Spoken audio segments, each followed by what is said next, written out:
Welcome back to the show. Many thanks for staying with us. Well, it's been 17 days of partial government shutdown after lawmakers in the United States of America failed to break a budget and pass. The president is insisting that $5 billion be included for a border wall. Donald Trump has claimed that a wall is needed to deter drug dealers, human traffickers and criminals from neighboring Mexico. The trigger of the partial shutdown, which began on 22nd of December, has affected 25% of the government. Some 800,000 federal employees have been temporarily laid off or forced to work without pay. While its repercussions ripple across the country, Mr. Trump has also threatened to bypass Congress and invoke emergency powers to build the wall. We can hear from him.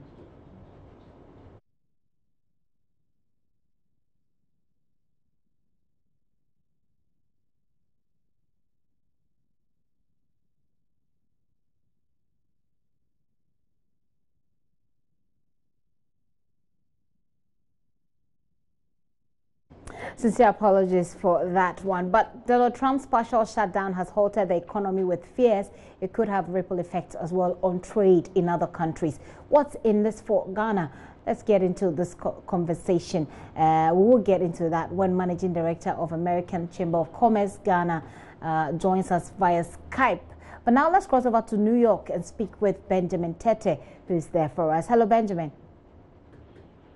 Hi, DJ. Benjamin, tell us how it feels like to be in the U.S. at this point in time. Well, ordinarily on the street, I feel it until you go to either the port, or exit, and as well the park and abasement centers, most of the schools and parks are gradually shutting down drastically on their operation. Just before the dawn of June, I took the port travel to Colorado, and usually let's say 10 minutes would take you almost 3 times, maybe 45 minutes, because many of the staff are packed and so operations are actually free. So definitely on the streets, but for the fact that you mentioned already, 8,000 people are at home or are working without pay. That is.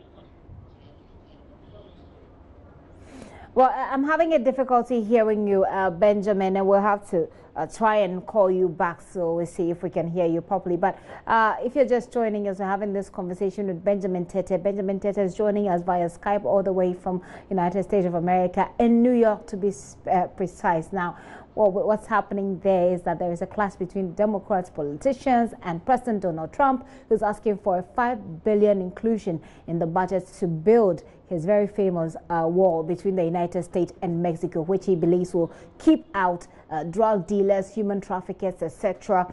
Well, the Democrats don't seem to agree with that, and it looks like the country is, it doesn't look like it is actually the reality. The country is on a partial shutdown. Government workers are being forced to either go home if you can't take it, or if you can't take it, stay and work without pay. Some of them have actually sued the government, and it's yet to be known how that case is going to pan out.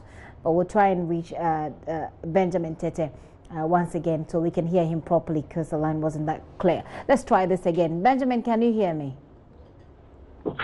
I think I can hear you.